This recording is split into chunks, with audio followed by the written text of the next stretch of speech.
Hello, everyone. This is John Upchurch from the Ignition team for Sitecore Ignition by Proficient. This tutorial is just going to be a short one on how to get started with the Ignition framework.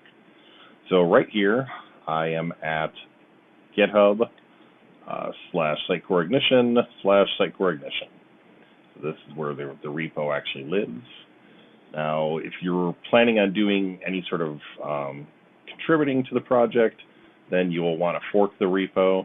If you are planning on just cloning it and using it for your own purposes, then you can just clone the repo here and use your client of choice to work with Git or the command line. I tend to work with source tree and the command line.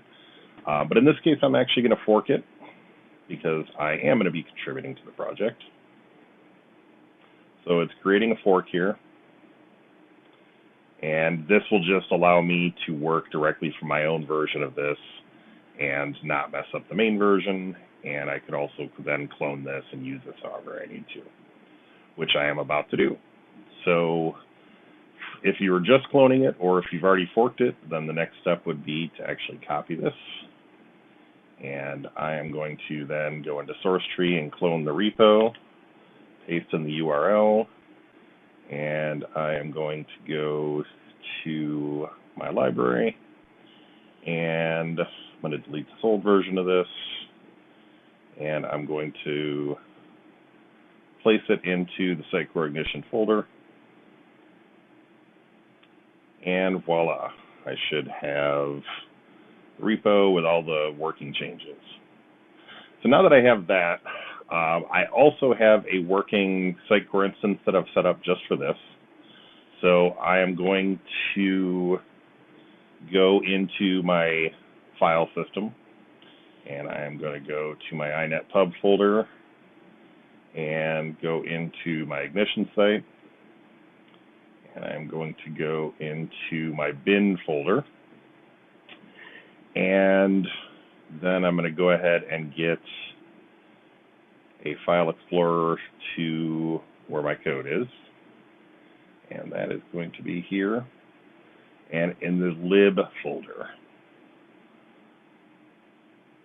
So what I'm going to want, there's 4 files currently that are needed for Ignition from your Sitecore install, and that is going to be Sitecore.contentSearch and contentsearch.link, those 2 DLLs.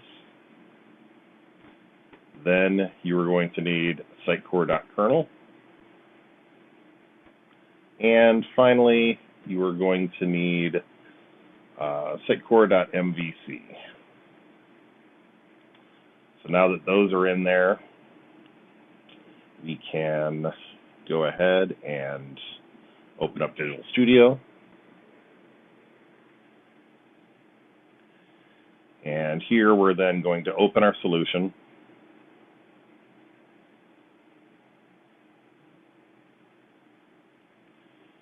And this is going to be on my other drive.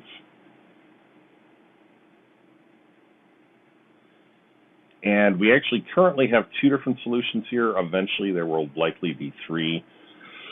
The difference is we have one that does not include TDS or Unicorn. One, and this is the one that we currently have, that does include TDS if you are a TDS user, and the one that is coming very shortly that will include Unicorn if you prefer to use Unicorn. So for now, I'm just going to go ahead and open up the TDS solution. Okay, click OK for this. So we've got our solution, and give you a quick run through just as a bonus here as far as what everything is. So what you're going to need to get started is, assuming you're using TDS, you're going to want to create a configuration for your projects. So in this case, this will actually just be debug. This will be debug. Oops. and this would be debug. So you want to create a solution configuration. If you haven't already done one or have one before, you'll just hit new, type in your name, and copy settings from debug. And then you can leave create new project configurations checked. What that will do is that's going to make all the project configurations that match up with your name here. If you've already got that and you're just creating them for an individual project, then you can do that from within the project menu. Since I already have mine, I'm not going to do so.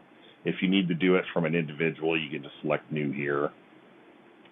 And then as far as building, all of these projects will build except for the tds.core because it does not correspond to a project in the solution, and none of them are set to deploy because we use, currently with this setup, we use TDS to do deployments, but that will actually be changing fairly soon to where everything will be using Sitecore PowerShell. So that is that. Once you do that, you're going to want to set up your properties for your TDS projects. They should already be pointing on the general tab. Everything should already be correct. You're going to want to edit your user-specific configurations and then point this to your web URL.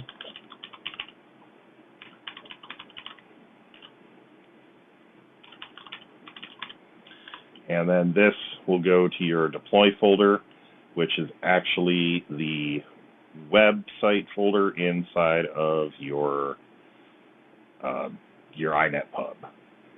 So www.root, this is mission and website. And then I'm going to copy that value. And then I want to install Sitecore connector, and you'll want to copy this GUID into another location as well. We are going to be integrating a global configuration for this stuff, so hopefully this will eventually become obsolete. So I'm going to save this then, and I'm going to do the same thing for this other project. Come back here into build, edit user specific.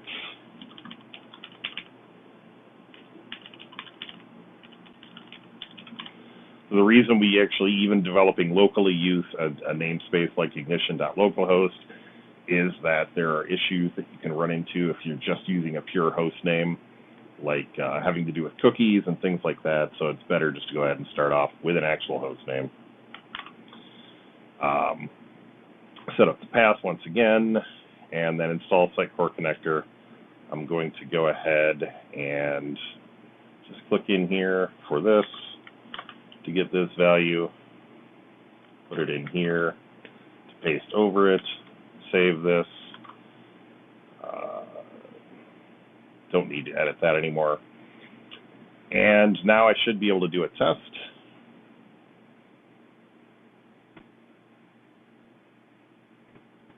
And yours will probably go a little slower than this, but it's actually updating the GUID right now. You do have to make sure that you're running Visual Studio as administrator, otherwise you won't be able to, TDS won't be able to copy the files over. And that's that. So at this point now, you should be able to sync with Sitecore and get your items synced up into Sitecore. You should be able to do a build, and it should automatically deploy on the build, and everything is ready to go. So that's getting started with the solution.